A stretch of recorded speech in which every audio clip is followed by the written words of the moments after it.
wo fídíò yẹn tó ní fídíò yẹn dùn ajẹ́pálábà àṣà ni ìyẹn fídíò burúkú yẹn fídíò dọ̀tí yẹn fídíò tí làpálàpá ti mú tó ti má kí mù ní láwọ̀ ẹ̀dí gbogbo àwọ̀ ẹ̀dí ẹ̀ súnkì ni gbogbo díẹ̀ funfun bí ìgbà tábátà ń gbèjì lọ ni. ẹ̀yin èèyàn ẹ kú déédé àsìkò yìí àṣírí mà ti tú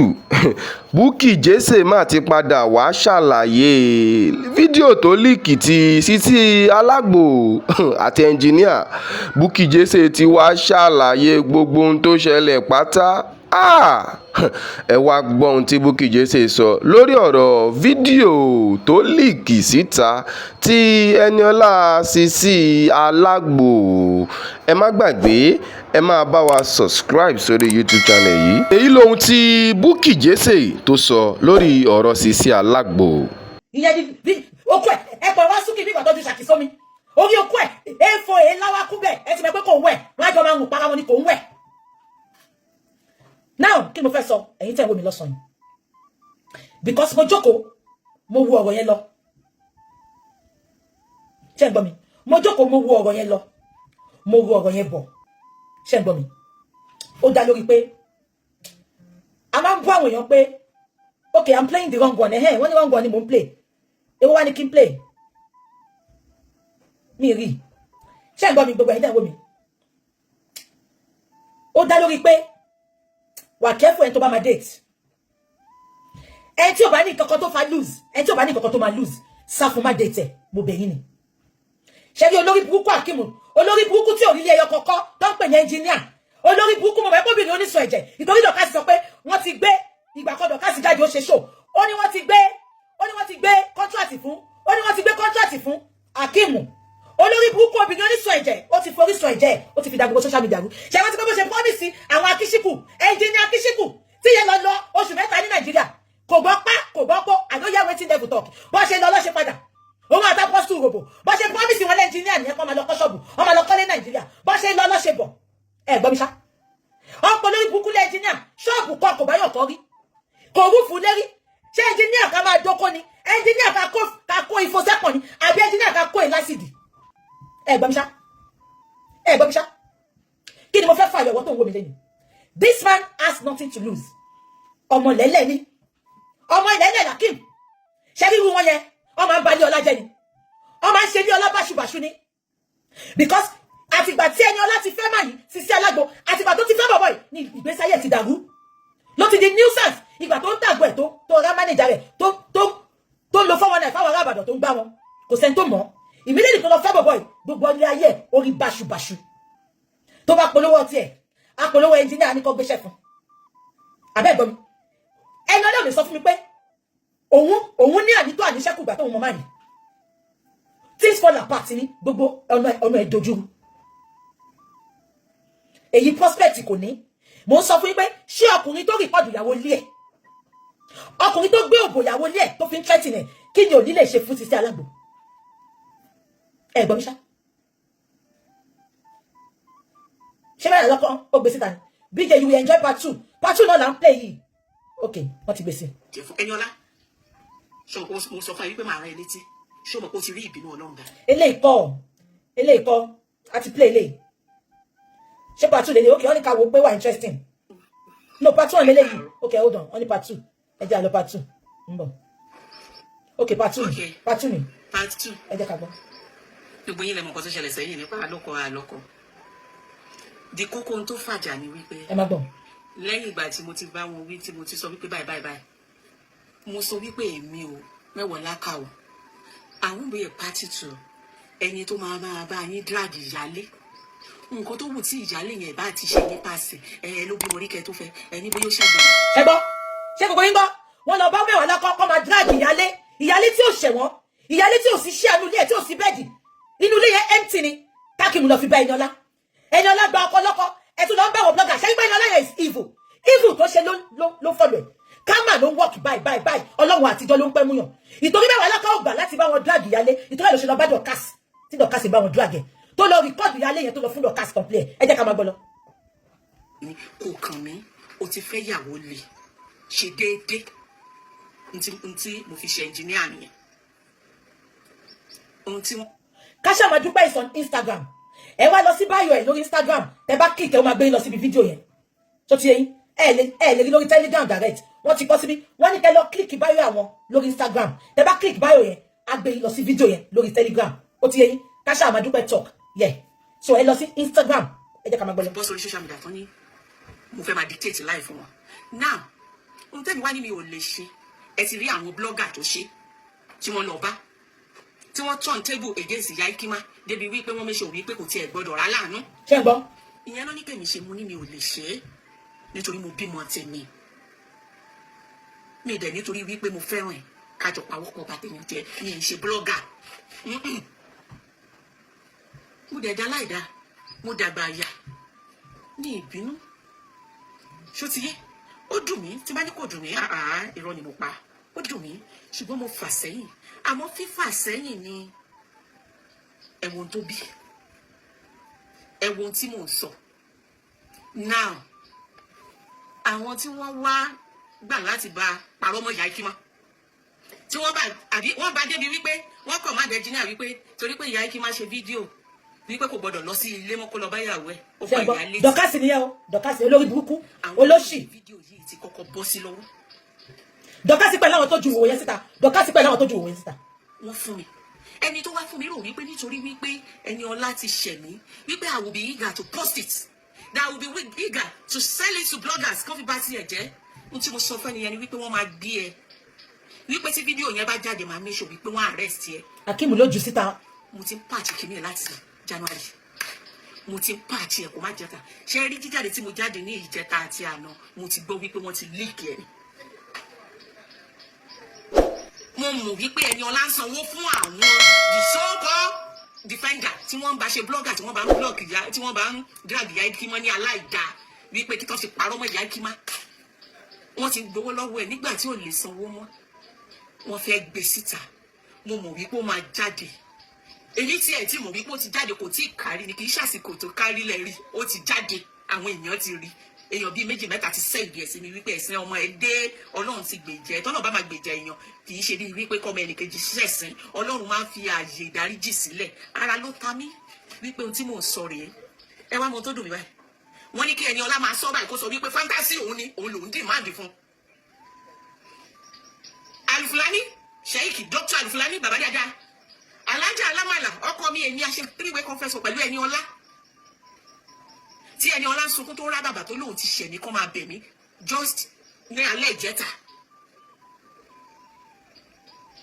ó dẹ̀ sọ bẹ́ẹ̀ nígbà tí ìgbà yẹn lọ sọ wípé mo ní kí ló bẹ́ẹ̀ débẹ̀ ó ní fantasy òun ni ẹ̀gbọ́n mi lóòótọ́ ni Ẹniọlá jẹ́ ọmọ ìgboro. ṣé ń gbọ́ kò ń ṣe fantasy ẹ o mo yìí má padà máa sọ o kò sí ilé ọkọ o ṣé gbogbo yín ṣọwọ́ yẹn yẹ yín ṣá ó ok mo ń bọ̀ kí ló wúkọ ẹni náà kí ló wúkọ ẹni náà sis mi ìrẹ́ ni náà kí ló wúkọ ẹ̀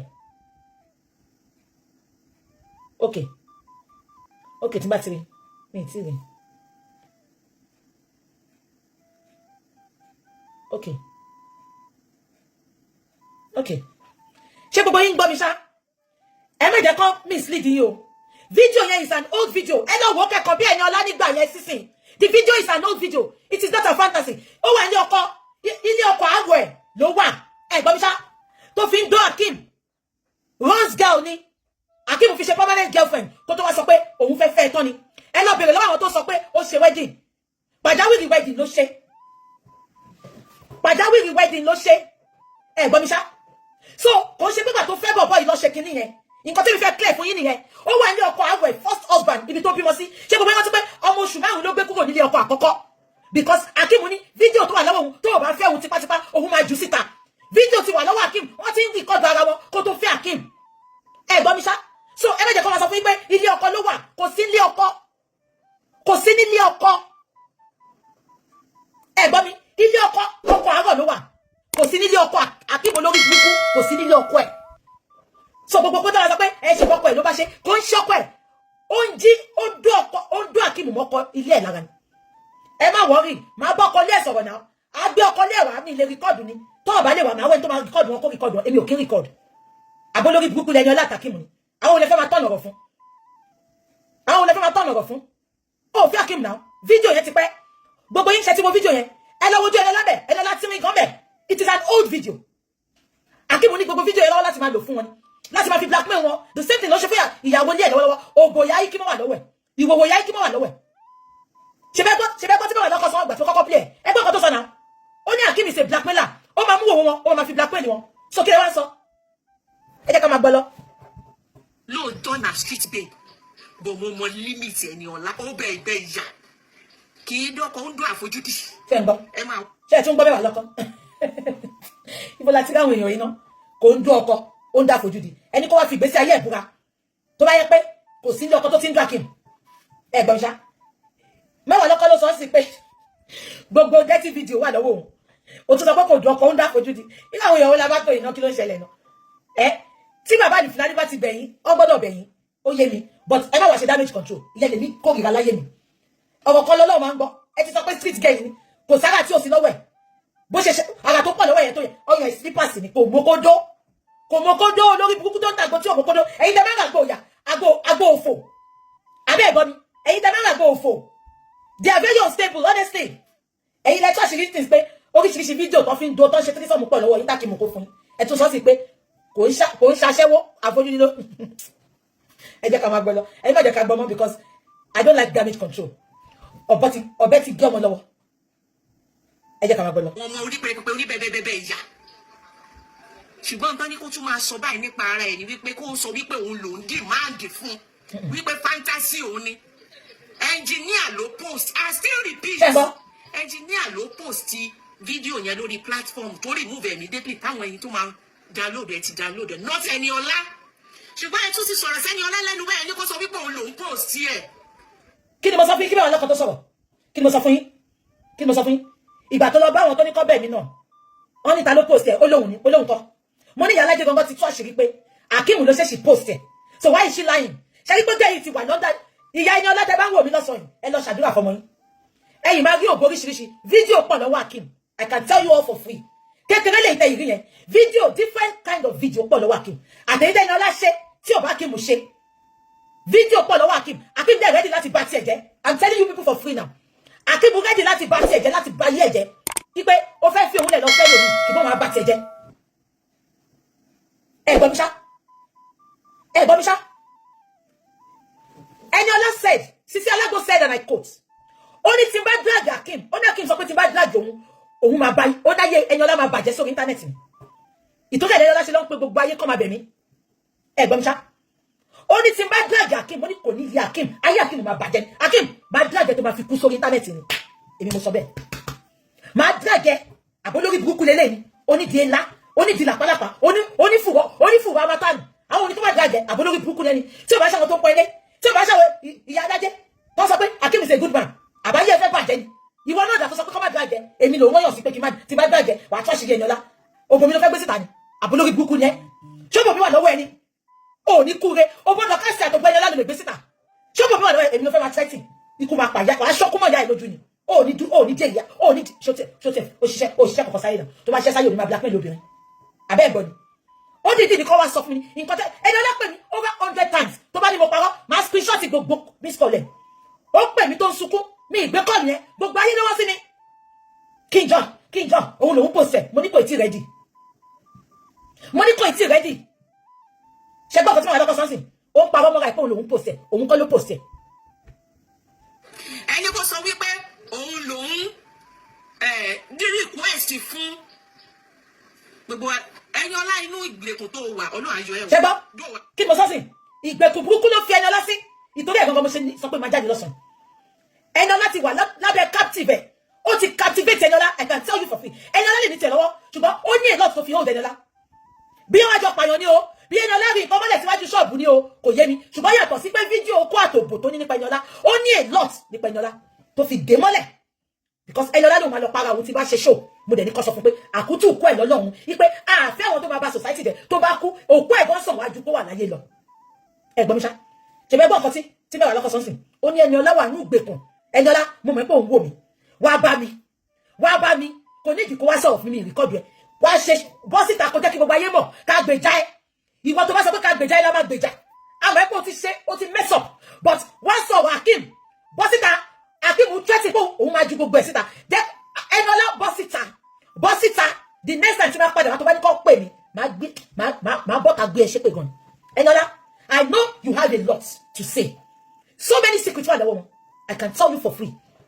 A lot of things. Yàtọ̀ sí Poko Àtòbò. A lot of things. Wọ́n ti lọ ṣiṣẹ́ ibi kan. Kí ni ẹ̀dẹ̀ ló fi ń tẹ́tí ni? Adéọlá sọ pé tí n bá ṣe show fẹ́ lẹ́yìn. Ó lóun máa lọ para òun. Ipe because Akeem lóun máa bá tòun jẹ́. Ẹ jẹ́ ká máa gbọ́ lọ. Àfọwọ́fà ẹni o. Ṣùgbọ́n Ọlọ́run á yọ ẹ́. Gbogbo àdúrà tí Dr. Alifọláni dẹ̀ ṣe fún ẹ á gbà lórí ẹ. Ṣùgbọ́n tó bá tiẹ̀ máa parọ́ ọmọ rẹ̀, rántí àwọn ọmọ ẹ̀. Rántí ọjọ́ ọ̀la ẹ̀. Ṣé ń gbọ́? Rántí àtúbọ̀tán. Sórí máa gbé kúrò lára ẹ, social media gbé kúrò lára ẹ, ojú rẹ ni tí ò ṣe rú ẹ rí, ojú ò ṣe kíníkan. Ṣùgbọ́n àwọn náà tún máa lò against ẹ lọ́jọ́ iwájú. Dídò làṣàbí ọlọ́ṣẹ́ tàtàn fún lóye o. Àṣàbí ọlọ́ṣẹ́ òdọ́kọ̀ kò ṣòṣì o. Kò yí ẹ. Ọrọ̀ ajé ló ṣe o. No, to start now, ó ti bà brand ẹ jẹ́. Nobody wants to associate with such. Ó ti bà brand ẹ jẹ́. Ó ti bà brand ẹ jẹ́. Ó ti bà. Kò mọ nǹkan tí bàbá yẹn ṣe fóun ṣá. Bàbá yẹn ti bà tiẹ̀ jẹ́ gan. Ẹ jẹ́ ká máa gbọ́ lọ. Ká má ṣe sọ wípé ìwọ tí wọ́n bá ń tàn ẹ́ má tàn rẹ̀. Òtútù gbà mọ́ra bá ń tán ní kó o sọ. Ṣé o mọ̀ wípé ẹnjìníà ò bọ́ síta báyìí kó sọ̀rọ̀? Bàbá yẹn ò sọ̀rọ̀. Bàbá yẹn pàṣẹ fún ni. Bàbá yẹn sọ nǹkan tó máa lọ sọ fún ni. Ẹ gbọ́ bàbá yẹn bọ́ta. Tó bá yẹ pọ́kọ gidi ni. Ìwòwò ìyàwó ẹ̀ wà ta lóòótọ́ tí ò ṣe wọlé ojú síta. Tani ò bá bọ́ta pé ẹjọ́ àlìsè mi ló bá ṣe ẹ dáríjì wá kò bọ́ta ṣùgbọ́n Ẹniọlá ló ń sáré kiri ló ń wọ́n kiri ipe tí bíjè bá jáde fún ò ní kúre olórí burúkú ẹni tó tiẹ̀ fẹ́ bọ́ ẹni tó fẹ́ tó àṣírí èèyàn ajẹ́ntì jẹ́ fresh bí milk tó fresh bí ìdí bébì wò di olórí burúkú ẹ ìdí ẹ̀ dàbí amátánù fùrọ̀. Ó sì takò sọ̀rọ̀. Ṣé o mọ̀ pé nínú fídíò yẹn ìkan wà tó ń pariwo wípé máma pọ̀ ọmọ ọlọ́mọ àbúrò pé mi ò rí fídíò yẹn ó sọ fún pé máma pọ̀ ọmọ ọlọ́mọ. Bóyá ká nípa ẹni yẹn gan ní courage láti sọ̀rọ̀ síta ni who knows bóyá ṣe lẹ́ drug ẹni kẹta. ṣẹgbọ́ mo ní they have a lot of things tó ti ṣe lábẹ́ tákìm sọ pé òun máa bá tiẹ̀ jẹ́ ẹgbẹ́ ọkọ̀ tí màá lọ́kọ̀ sọ́sìn wọ́n ní nínú kan náà àwọn fídíò yẹn wọ́n ní Ẹniọlá sọ pé máma pa ọmọ lọ́mọ máma ó drug ọmọ yẹn láti ṣe nǹkan tó ṣe ni àwọn people a lot of things wà yàtọ̀ sí pé wọ́n gbé wò wọn síta nǹkan tí Akeem ṣe ń tẹnu mọ́ pé òun máa bá Ẹniọlá jẹ́ ni Ẹniọlá wò mí dáadáa àwa máa bá ewì àtúfà ìmọ̀ra wá tú àṣírí ara ẹ báyìí wo gbogbo ìyọ́ tí mo kọ́ tó ṣẹlẹ̀ wá sọ èyí tó kù because bọ̀bọ̀ yẹn threaten ẹ̀ ó ti pin ẹ̀ mọ́lẹ̀ Ẹniọlá ṣọba pé mo sọ fún ẹ tó bọ́ sí mi pé bọ̀bọ̀ yìí ti dì ẹ́ mọ́lẹ̀ I will give you my platform let the world hear you the world will support you against that bastard Akeem ẹ jẹ́ ká máa gbọ́ lọ. Ìṣèlú kan ló ní o because the video ẹni bá fi ara balẹ̀ wo dáadáa mọ̀ pé something is fishy. Ẹniọlá ó bẹ́ street babe ni ẹ́ o clean o ń ṣe saint bẹ́ẹ̀ ni o ń ṣe bẹ́ẹ̀ ni o ń ṣe saint but you are not that stupid and you are not that dirty. Bàbá ní kó o rojọ́ mọ́ rẹ̀ tí wọ́n náà rò mọ́ rẹ̀. Ìfẹ́ náà mo tún fi ń sọ̀rọ̀ ìfẹ́ náà ní o tí ìdí bá bàjẹ́ tán tó ní ìdílá dà gbogbo ẹ̀yin tí ẹ ti ọwọ́ yìí náà ní fídíò sí jáde anyway. Dọ̀kásì ló jù síta. Ẹ̀yin tí ẹ bá drag ìyá Akeem ẹ̀yin lẹ pàpà wá share fídíò kódà àmọ̀ yín Ọlọ́run náà dẹ́ mọ̀ yín ẹ̀yin lẹ gbé fídíò jáde. Ẹ fẹ́ kó gbogbo bẹ́ẹ̀ ṣe ń drag mi táyì sọ wípé ẹ fẹ́ kí n bínú sọ pé màá dẹ́ gbé jáde kẹ wá hide sábẹ́ mi ni mo gbọ́n jù yẹn lọ mo smart jù yẹn lọ ẹ̀yin ni àmì ẹni tó fọwọ́ díẹ̀ ó ẹ̀yin nu Ọlọ́run ni ẹ̀yin lẹ́pọ̀ lè wájà ẹ̀yin lẹ́pọ̀ lóko wá mu ẹ̀yin ló bá rìn mo fẹ́ kó wà nínú rẹ́kọ̀dì ẹ̀yin ló bá rìn tẹ́ ẹ bá tiẹ̀ jẹ́. Dọ̀kásì ni ẹ̀yin lájẹ gbọ́dọ̀ tó ń wẹ́ ní kúra Dọ̀kásì ni ìwòwò Dọ̀kásì wá ń ta. ẹ̀yin ló darapọ̀ mọ́ tẹ́ fẹ́ da kàríà rẹ̀ rú Ọlọ́run adé ẹ̀ túnṣe ṣùgbọ́n Ẹniọlá yẹn sọ wípé ìwọ ló sọ wípé fantasy ẹni yẹn sọ wípé ìwọ ló demand fún màá tún sọ bí mo ṣe máa sọ bó ṣe mi òye tó o bá dẹ̀ ní nǹkan tí bàbá yìí ti ní lọ́wọ́ tó fi ń blackmail Ẹniọlá you are already down. ṣẹ́gbọ́n. You who is down fears no fall. That's it. This is the worst that can happen. That's to it. you. This is your opportunity to speak out and break yourself free from this shackle. This marriage will not end well. Kò tẹ̀lé ẹ̀jọ̀ wọ́n máa para wọn ni. Mo congratulate ìyá Akeem for standing strong. Mo fún ní àdúrà pé Ọlọ́run àtúbọ̀ jẹ́ kó máa stand strong. Ojú ti àwọn tó sọ wípé kán má béèrè ẹ̀ mọ́ kán má délé mọ́ Ọlọ́run ti gbèjà ẹ. Má jẹ́ kó pàrọwà burúkú fún ẹ. Ẹ jẹ́ ká ṣe nǹkan kan sìn ṣé mo sọ fún pópè mi ẹ jẹ́ ká pe bí ó máa gbé fóònù ẹ jẹ́ ká fún opportunity yẹn ẹ jẹ́ ká pe Alágbo bí ó máa gbé fóònù ẹ jẹ́ kí n pè ẹ jẹ́ ká pe bí ó máa gbé fóònù bí ó ní nǹkan tó fẹ́ sọ ẹ jẹ́ ká pe bí ó máa gbé fóònù Sisi Alágbo hello hello.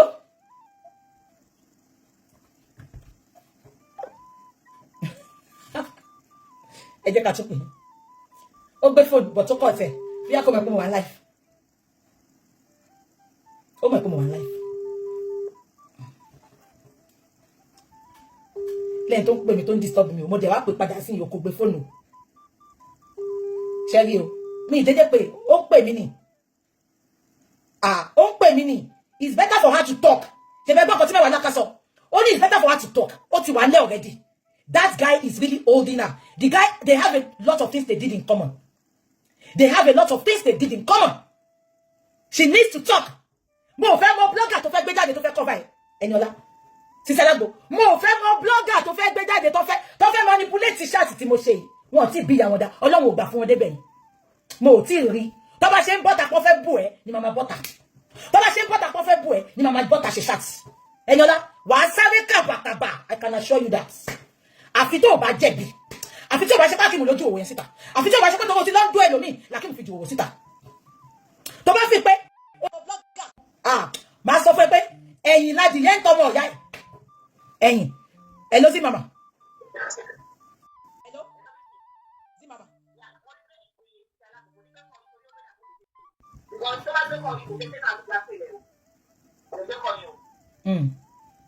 Ló ti bọ̀.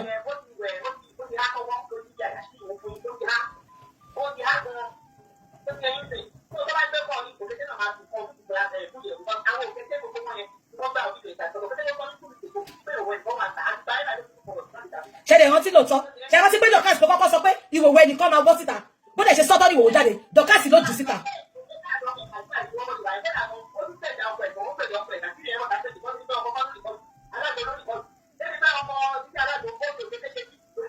ṣe ń gbọ́ ọkọ̀ Sisi Alagbo ó fi òkété ṣe DP.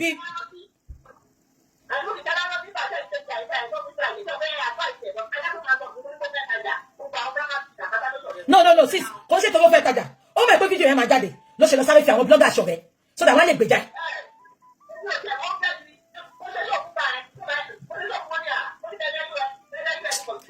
ọ̀rọ̀ lẹ gbọ́ lẹ́nu